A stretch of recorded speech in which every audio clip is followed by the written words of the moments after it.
ইকরা কিতাব আল্লাহ, জেনে নিন কোরআন শেখার সহজ উপায়। আসসালামু আলাইকুম ওয়া রাহমাতুল্লাহি ওয়া বারাকাতুহু। আলহামদুলিল্লাহ কাফা ওয়া সালামুন আলা ইবাদিহিল্লাযীনা ইসতাফা, আম্মা বা'দ। সারা বিশ্বময় প্যান ভিশনের অনন্য আয়োজন কোরআন শেখার সহজ উপায়, এই অনুষ্ঠান যারা উপভোগ করছেন সকলকে আন্তরিক মোবারকবাদ এবং হৃদয়ের সবটুকুন আদর মমতা দিয়ে দোয়া ও আন্তরিকতা পোষণ করছি, শুভেচ্ছা জানাচ্ছি সকলকে। সম্মানিত কোরআন শিক্ষার্থী ভাই ও বোনেরা, ইতিমধ্যে যারা নিয়মিত আমাদের কোরআন ক্লাস উপভোগ করছেন, আমরা আজকে এমন একটি পর্ব নিয়ে আলোচনা করব। এটা হচ্ছে কোরআন শিক্ষার দ্বিতীয় ধাপ। মৌলিক যে 4টি বিষয় জানা থাকলে কোরআনুল হাকিম পড়া যায়, তার মধ্যে এটা হচ্ছে দ্বিতীয় পর্ব। অর্থাৎ 4টি বিষয় হচ্ছে, প্রথমে হচ্ছে হরুফের পরিচয়। আমরা হরুফকে 2 ভাবে শিখেছি। একটা হচ্ছে আমাদের মুক্ত হরুফ, আর একটা হচ্ছে যুক্ত হরুফ। এটা শিখতে গিয়ে আমরা একটু সময় নিয়েছি, এজন্য যেহেতু আমি বলেছি হরুফ শিখতে পারলে, হরুফ চিনতে পারলে, আরবি বর্ণমালা চিনতে পারলে আপনি কোরআনুল হাকিমের টোটাল 80% অলরেডি শিখে ফেলেছেন। আমরা ঠিক এজন্য কাজে একটু সময় নিয়েছি। এবারে আমরা হারাকাত শিখব। তার আগে আমরা আরও একটি বিষয় অলরেডি শিখে ফেলেছি, সেটা হচ্ছে হরফের একক। কোনো হরফে হারাকাত আসে, অর্থাৎ জের জবর পেশ আসবে, কিংবা তানভিন আসবে, অথবা যজম অথবা তাসদিদ ব্যবহৃত হবে, তখন আমরা সেটাকে একক ধরে তারপরেই জের জবর পেশের ব্যবহার করব। আমি কিন্তু একটা শব্দ বারবার বলছি, জের জবর পেশ, এটার মধ্যে একটা ছন্দ আছে। অর্থাৎ নিচ থেকে ওপরের দিকে আমরা যাচ্ছি, নিচে থাকে জের, উপরে থাকে জবর, তার উপরে থাকে পেশ। আবার আমরা যখন 2 জের 2 জবর 2 পেশ এভাবে পড়ব, যজম তাসদিদ। আসুন আমরা হারাকাত একটু দেখে নেই স্ক্রিনে চমৎকার করে। হারাকাত কাকে বলে? আমরা চলে যাচ্ছি সরাসরি স্ক্রিনে। হরকত এর বহু বচন হচ্ছে হারাকাত। আমি আগেই বলেছি আরবিতে হরকত হলো মাত্র 3টি, জের জবর পেশ। ইংরেজিতে এই ভাওয়াইল যেটাকে আমরা বলি, এটা হলো 5টি, এ ই আই ও ইউ, আর বাংলায় 11টি। আমরা হারাকাত কিভাবে চিনব, সেজন্য অলরেডি স্ক্রিনে আমরা আরেকটি দৃশ্য নিয়ে আসলাম। এই যে দেখুন, প্রথমে জের আছে, জেরটা থাকে হরুফের নিচে, অর্থাৎ হরফের নিচে থাকবে জের, জেরের মতোই দেখতে। এটা থাকবে উপরে, এটাকে বলা হয় জবর। আরেকটি হচ্ছে পেশ, জের জবর পেশ। একটি বিষয় আমাদের ভালো করে মনে রাখা দরকার, সেটা হচ্ছে একটা হরফের উপরে কখনো একাধিক হরকত ব্যবহার হয় না। কি বলেছি? একটা হরফের উপরে কখনোই একটা হারাকাতের বেশি, হরকতের বেশি ব্যবহৃত হয় না। এবারে আসুন আমরা যে জায়গাটায় আসছি, সেটা হচ্ছে আমরা নিচ থেকে পড়াটা নিয়ে নিই। দেখুন জের, এখানে লেখা আছে জের থাকে অক্ষরের নিচে, বাংলায় ইকারের কাজ করে, ঋষিকার যেটা। জবর থাকে অক্ষরের উপরে, বাংলায় আকারের কাজ করে। পেশ থাকে অক্ষরের ওপরে, বাংলায় উকারের কাজ করে। চমৎকার, এ কথাটা ভালো করে মনে রাখবেন। তাহলে জের মানে ইকার, জবর মানে আকার, পেশ মানে উকার। আমি বাংলার সাথে কম্বিনেশন করে এজন্য পড়াচ্ছি, কারণ আমরা বাংলাটা খুব ভালো বুঝবো। আর বাংলাকে একটা সোপান বানিয়ে, বাহন বানিয়ে, সিঁড়ি বানিয়ে আমরা চলে যাচ্ছি কোরআনের বিশাল জগতে। এবারে আমরা চলে আসলাম পরবর্তীতে কি আছে। আমরা স্ক্রিনে আরেকবার, আপনি এই পর্যন্ত যেটা আমরা শিখলাম, এটা আপনি বুঝতে পেরেছেন কিনা, সেজন্য এবার চোখ রাখুন স্ক্রিনে। দেখুন কি চমৎকার করে আপনার পরীক্ষা নেওয়া হচ্ছে। আপনার পরীক্ষা আপনিই নিচ্ছেন। এবার রেখা টেনে সঠিকটি মিল করুন। কোনটা সঠিক একটু মিল করুন, দেখি তো এ পর্বে আমাদের জন্য কি এসছে। চমৎকার, দেখুন তো আপনি সঠিকটা মিল করতে পারেন কিনা। কোথায় জের জবর পেশ রেখা টেনে মিলাতে হবে। অবশ্যই এটা আপনারা ইতিমধ্যে করে ফেলেছেন। তো এখানে দেয়া আছে জের জবর পেশ, আবার ডান পাশে লেখা আছে যে জের জবর পেশ। আপনি রেখা টেনে জেরের ঘরে জের টানুন। হ্যাঁ হ্যাঁ, এখন আপনি পেরেছেন কিনা সেটা দেখার জন্য আমরা একটু সোজা চলে যাচ্ছি। দেখুন এইবার ট্রাই করি। মাশাআল্লাহ, আপনি যা ভেবেছেন সেভাবে হয়েছে কিনা। তাহলে জের মানে রস্যিকার, জবর মানে আকার, পেশ মানে রস্যুকার। বাংলায় আমরা এভাবেই ব্যবহার করব। জের না বলে আমরা ইও বলতে পারি, আকার না বলে আমরা আ বলতে পারি, আকার আ, রস্যুকার উ বলতে পারি। এরপরে এখানে আমরা আর একটু ডিটেলস আবার জানার চেষ্টা করছি। হরফের উপর কোন কোন হরকত থাকে। হরফ মানে হলো অক্ষর, বর্ণ, বর্ণের উপরে থাকে কোন কোন হরফ আমরা একটু জেনে নেই। জবর এবং পেশ থাকে হরফের উপরে, আর জের থাকে হরফের নিচে। দেখুন এটা নিয়ে আমরা আবার একটা পেজ তৈরি করেছি। এর পরের পেজটি আরও আকর্ষণীয়, একটু খেয়াল করে দেখুন হরকত কোনটি হবে। এবার আপনি বুঝতে পেরেছেন কিনা। এবার আরবিটা দিয়ে আপনাকে একটু ট্রাই করছি আমি, আর আপনারটা আপনি নিজেই বুঝে নিন। ইকার যদি আমরা বলি তাহলে এটা দ্বারা কি বোঝায়, জের জবর পেশ কোনটা বোঝাবে। আবার আকার এটা দ্বারা কোনটা বোঝাবে। একটু স্ক্রিনের দিকে আপনি তাকান, দেখুন কি চমৎকার করে দেয়া আছে। পেশ দ্বারা মূলত কোনটাকে বোঝানো হয় আপনি সেটা দেখে নিন। এখন আপনি সঠিকভাবে বুঝতে পেরেছেন কিনা। তাহলে জেরটা হলো রস্যিকার। এখন আপনি ঠিকমতো পেরেছেন কিনা জবাব দিতে। এবার স্ক্রিনে আমরা আরেকবার চোখ বোলাতে চাই। এবার খেয়াল করুন তো, দেখুন এভাবে হয়েছে কিনা আপনারটা। জের জবর এবং পেশ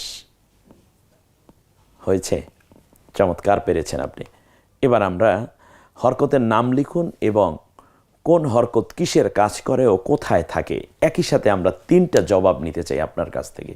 এতক্ষণ যা পড়া হয়েছে জিস্ট এই স্ক্রিনের বর্তমান যে প্রশ্নটা আছে এর মধ্যে সব জবাব আছে। এর আগে যদি আপনি পড়াটা বুঝে থাকেন তাহলে এটার জবাব দেওয়া আপনার জন্য খুব ইজি হবে। আমরা চলে যাচ্ছি। হরফের নাম কি? দেখুন নাম লেখা আছে, উপরে না নিচে থাকে সে অবস্থানের জন্য অপশন তৈরি করা আছে।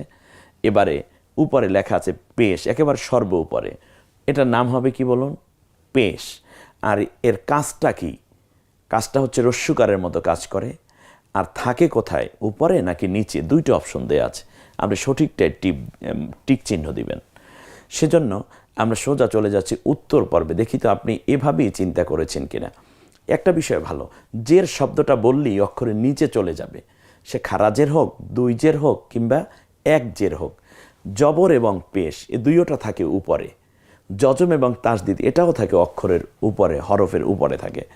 এবারে আমরা উত্তর পর্বে চলে গেলাম। এটার নাম, হরফের নাম হলো, মানে হারকতের নাম হলো পেশ। আর এটা থাকে মানে এই চিহ্নটা রস্যুকারের মতো কাজ করবে।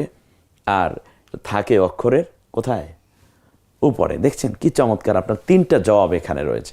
এতক্ষণ পর্যন্ত যতটুকু পড়ানো হলো পুরোটা আমরা এখানে জবাব নিয়ে নিচ্ছি। এটার নাম হলো জবর, থাকে অক্ষরের ওপরে, আকারের মতো কাজ করে। তারপরেরটা হবে জের। জেরটা বাংলায় কিসের কাজ করে? রস্যিকারের মতো কাজ করে, আর থাকে অক্ষরের নিচে। দেখুন নিচেই টিক চিহ্ন দেওয়া আছে। মাশাআল্লাহ, হয়ে গেল এই পর্ব আমাদের। এবার আপনি ইচ্ছে মতো যতবার ইচ্ছে ততবার আপনি পড়াটা নিজের মতো করে পড়ে নেন। কি চমৎকার আয়োজন না হলো আমাদের। আল্লাহ শুকরগুজার হচ্ছি। আমার বিশ্বাস আপনি যদি একটু পড়তে চান তাহলেই আপনি কোরআনটা পড়তে পারেন। অবহেলায় কিংবা কোনো উদাসীনতায় আপনি দয়া করে কোরআন শিক্ষার এই ধারাবাহিকতাটা বন্ধ করে দিবেন না, নষ্ট করে দিবেন না। আর পড়ার জন্য তো আপনার মক্তবে কোনো শিডিউল করে টাইম নিতে হচ্ছে না। আপনি অফিসে যাচ্ছেন, ইয়ারফোনটা লাগিয়ে তারপর আস্তে করে আপনি বসে বসে, আপনি ট্রেনে যাচ্ছেন, যে সমস্ত ভাইরা প্রবাসে থাকেন, লন্ডনে, আমেরিকা, অস্ট্রেলিয়া কিংবা বিভিন্ন রাষ্ট্রে, পৃথিবীর বিভিন্ন প্রান্তে ছড়িয়ে আছেন, দীর্ঘ পথ আপনার জার্নি করতে হয় কিংবা আধা ঘন্টা জার্নি করতে হয়। আমাদের 20 মিনিট একটা প্রোগ্রাম দেখতে দেখতে চলে গেলেন, পুরো সময়টা আপনার আল্লাহর ইবাদতে পরিণত হয়ে গেল। কি চমৎকার সুযোগ আপনার জন্য এনে দেওয়া হয়েছে।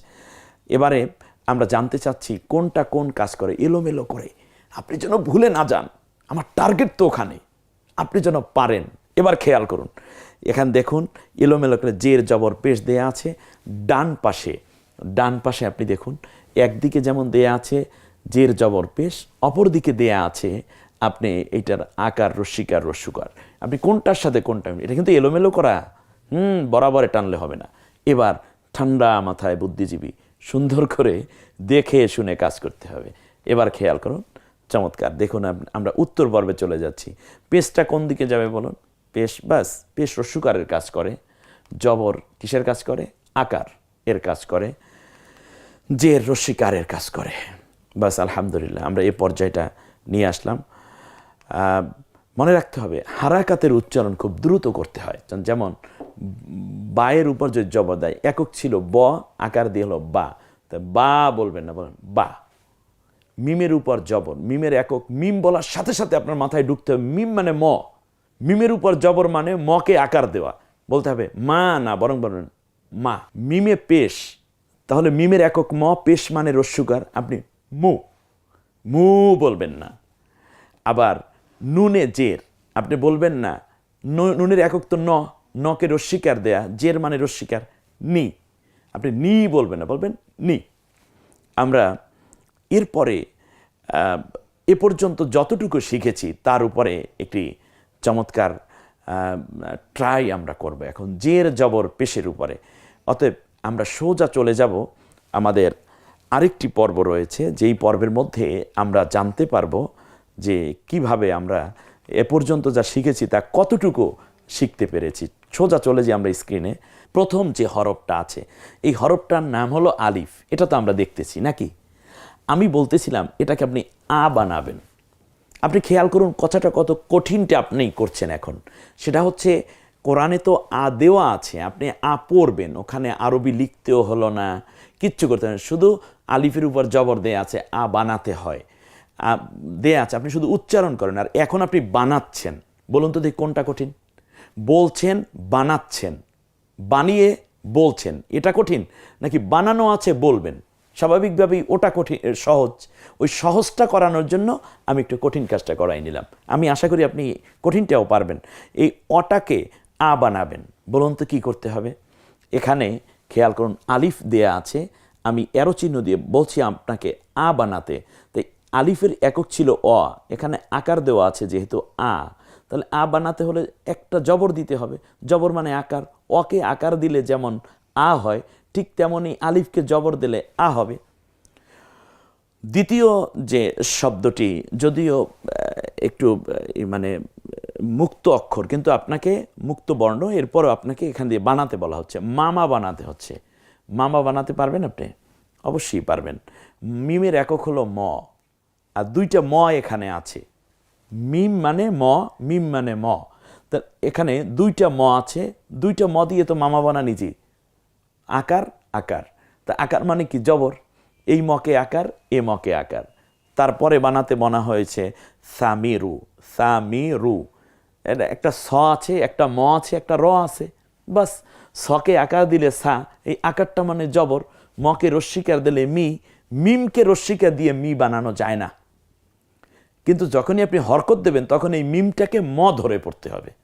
এরপরে হলো র, রকে রু বানানো যায় রস্যুকার দিয়ে, তাই উকারের কাজ করে পেশ। মাশাআল্লাহ, আল্লাহ রাব্বুল আলামিন। দেখুন আজকে আপনার কাছে খুব ভালো লাগছে, তাই না? আজকে আপনি শব্দ তৈরি করছেন, আর এই শব্দের পরে আমরা যুক্ত অক্ষর দিয়ে এখন শব্দ তৈরির দিকে যাব ইনশাআল্লাহ, বিমাশিয়াতিল্লাহ ওবে ফাদলিল্লাহ। আর এর দ্বারাই আল্লাহ রাব্বুল আলামিন আপনার হৃদয়ে পর্দা খুলে দিন কোরআনের জন্য। আসসালামু আলাইকুম ওয়া রাহমাতুল্লাহ।